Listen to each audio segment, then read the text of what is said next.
மலையடிக்குப்பம், பெத்தாங்குப்பம் உள்ளிட்ட கிராமங்களில் தோல் தொழிற்சாலை அமைப்பதற்காக திராவிட மாடல் பேய் அரசு கடந்த 2 நாட்களாக கோர தாண்டவம் ஆடி 40 ஏக்கரில் இருந்த நூற்றுக்கணக்கான, இன்னும் சொல்லப்போனால் ஆயிரக்கணக்கான முந்திரி மரங்களை அழித்திருக்கிறது. இன்றைக்கு நீ இவ்வளோ முந்திரி மரத்தை ஜேசிபி விட்டு அழிக்கிற, 20 ஜேசிபி 30 ஜேசிபி அனுப்புகிற. இந்த மக்கள் நாங்கள் பெஞ்சால் புயலில் பாதிக்கப்பட்டிருந்தோமே, அன்றைக்கி மீட்பு பணிக்காக ஒரே ஒரு ஜேசிபி அனுப்பியிருந்துருக்கலாம்ல. இந்த மக்கள் உங்களை மதித்திருப்பாங்கல்ல. அன்றைக்கி ஒரு ஜேசிபி அனுப்பலை.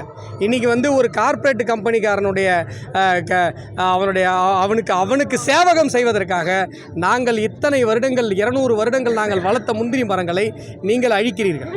உருப்படுமா இந்த திராவிட மாடல் அரசு?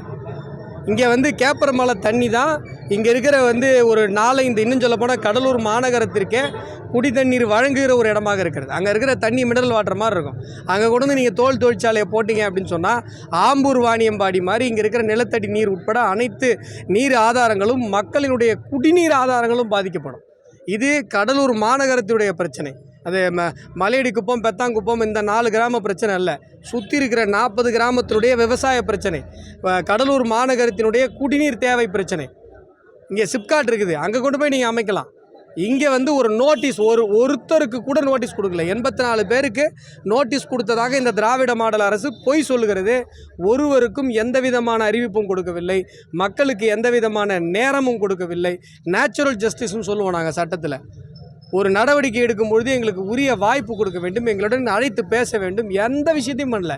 ஏதோ காட்டு மிராண்டி மாதிரி நடந்துகிட்டு இருக்கிறாங்க. ஒரே நாளில் 30 ஜேசிபி வருது, 40 ஏக்கரில் இருக்கிற முந்திரி மரங்களை அழித்து சூறையாடுகிறது. இன்றைக்கு உயர்நீதிமன்றம் ஓரலாக ஒரு இடைக்கால தடை கொடுத்துருக்கிறது. இன்றைக்கி நான் கல்யாணத்துக்கு வந்துட்டு நேராக அங்கே மக்களை சந்திக்கலான்னு வரேன். கல்யாண மண்டப வாசலில் டிஎஸ்பியிலேருந்து இன்ஸ்பெக்டர் வரைக்கும் வராங்க. கல்யாணத்துக்கு வந்துட்டீங்க, சரி கல்யாணத்தில் சாப்பிட்டு போனாலும் சாப்பிட்டு போக மாட்றாங்க. இல்லை சார், நீங்கள் மக்களை சந்திக்க நாங்கள் விட மாட்டோம், நாங்கள் கைது பண்ணுவோன்றாங்க.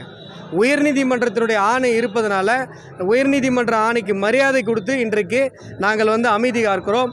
நீங்கள் திங்கக்கிழமைக்கு மேலே ஒருவேளை ஆணை கிடைக்கவில்லை என்று சொன்னாலும் கூட ஒரு பிடி மண்ணை கூட எடுப்பதற்கு பாரதிய ஜனதா கட்சி அனுமதிக்காது என்பதை இந்த நேரத்தில் நாங்கள் தெரிவித்துக் கொள்கிறோம். எப்பேற்பட்ட போராட்டத்திற்கும் நாங்கள் தயாராக இருக்கிறோம். இந்த மண்ணில் ஏற்கனவே இந்த கடலூர் மாவட்ட மக்கள் பல்வேறு இன்னல்களை அனுபவித்திருக்கிறார். என்எல்சிக்கு நிலம் கொடுத்ததுலேருந்து இதே போல் கத்தால கருவெட்டி கிராமப்புற பகுதிகளில் பச்சை வயலில் இந்த கலெக்டரோட ஆணையினால் ஜேசிபி உள்ளே இறங்குச்சு. இப்படி பல பாதிப்புகளை இந்த மாவட்ட மக்கள் தொடர்ந்து அனுபவித்து கொண்டிருக்கிறார்கள். இந்த முறை இந்த கேப்பர் மலையில் நீங்கள் தோல் தொழிற்சாலைக்காக நிலம் எடுப்பதை, எங்கள் மக்களின் நிலத்தை சூறையாடுவதை நாங்கள் அனுமதிக்க மாட்டோம் என்பதை பாரதிய ஜனதா கட்சியின் சார்பாக திராவிட மாடல் திமுக அரசிற்கு எச்சரிக்கையாக சொல்லிக்கொள்கிறேன்.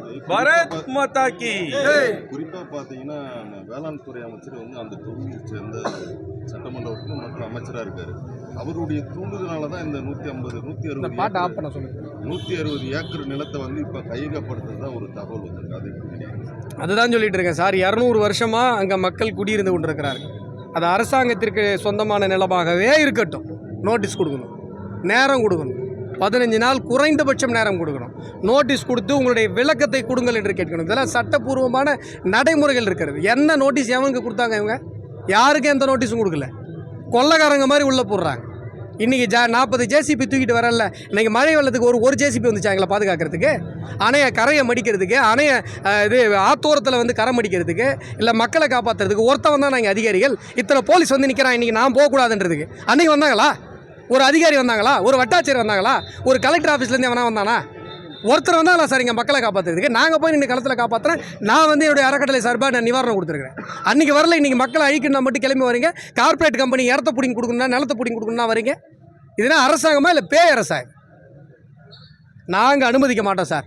இங்கே கேப்பர் மலையில் இந்த மலையடிக்குப்பம் இந்த உள்ளிட்ட இந்த 4 கிராமத்தினுடைய இந்த 120 ஏக்கர் 150 ஏக்கர் நினைக்கிறேன் 165 ஏக்கர் நிலத்தை எடுப்பதற்கு பாரதிய ஜனதா கட்சி ஒரு காலம் அனுமதிக்காது.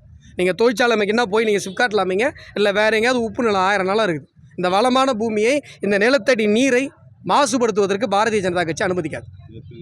சட்டமன்ற வேல்முருகன் பத்திரிகையாளர் சந்திக்கும் போது இந்த முந்திரி மரத்தை எடுப்பது வந்து தமிழக முதல்வருக்கு தெரியாம நடந்தது ஒரு குற்றச்சாட்டு வச்சிருக்காங்க. சார் வேல்முருகன் வந்து கூட்டணியில் இருக்காரு. அவர் அப்படிதான் வந்து குழந்தைக்கு பஃப்ல பவுடர் அடிப்பாங்க தெரியுமா? முதலமைச்சர் குற்றச்சாட்டா தான் சொல்றாரு. அவருக்கு வந்து தெரியலன்றது சார். எப்படி சார் முதலமைச்சருக்கு தெரியாம இருக்கும்?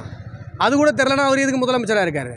அவர் வந்து கூட்டணியில் இருக்கார். அந்த குழந்தைங்களுக்கு பஃப்பில் போட்டு அடிப்பாங்கல்ல, அந்த மாதிரி சாப்பிட்டா தான் அடித்தாகணும். அது அவருடைய கட்டாயம். நாங்கள் அந்த கட்டாயத்தில் இல்லை. நல்லா புரிஞ்சுக்கோங்க. நீங்கள் விவசாயத்துறை அமைச்சர் இங்கே இருக்காருங்கிறீங்க. எம்ஆர்கே பன்னீர்செல்வம். நீங்கள் பச்சை வயலில் ஜேசிபி இறக்குந்த அவர் தானே சார்? அப்போயே அவர் விவசாய அமைச்சர் தானே? அப்போ ஏதாவது கொஞ்சமாவது மனசாட்சி பார்த்தாரா? இந்த கடலூர் மாவட்ட மக்கள் நமக்கு ஓட்டு போட்டு நம்மளுக்கு சீட்டில் உட்கார வச்சுருக்காங்களே, இந்த மாதிரி இந்த மக்களுடைய பச்சை வயலில் ஜேசிபி இறக்குறமே கொஞ்சமாக யோசிச்சாரா? இன்றைக்கி நிலத்தடி நீர் கேப்பர் மலையில் இருக்க தண்ணி மினரல் வாட்டர் மாதிரி இருக்கும். உங்களுக்கு தெரியும். இன்றைக்கி அந்த அங்கேருந்து வர தண்ணி தான் கடலூர் மாநகராட்சிக்கே நீர் ஆதாரம் தெரியும்.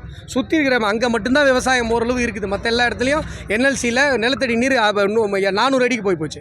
இருக்கிறது ஒரே ஒரு இடம், அந்த ஏரியா மட்டும்தான், அந்த ஒரு 4-5 கிராமம் மட்டும்தான் நல்லா இருக்குது. அது உங்களுக்கு பொறுக்கலையா? அப்போ விவசாயத்துறை அமைச்சர் என்று இந்த மாவட்டத்தில் இருந்து கொண்டு இந்த மாவட்டத்தில் 1 ஏக்கர் கூட விவசாயம் நடக்கக்கூடாதுன்னு நினைக்கிறாருன்னு சொன்னால் இது எந்த விதத்தில் நியாயம்? எதுக்கு அவர் விவசாயத்துறை அமைச்சராக இருக்கிறார்? இந்த கேள்வியை நான் மட்டும் இல்லை, எம்ஆர்கே பன்னீர்செல்வம் அவர்களை எதிர்த்து ஒட்டுமொத்த கடலூர் மாவட்ட மக்களும் எழுப்பிக் கொண்டிருக்கிறார்கள். இந்த நிலை நீடித்தது என்று சொன்னால் நான் சொல்கிறேன், எழுதி வச்சுக்கோங்க. 2026 ஒரு ஓட்டு திமுக இந்த மாவட்டத்தில் வராது. ஒரு ஓட்டு வராது இந்த மாவட்டத்தில்.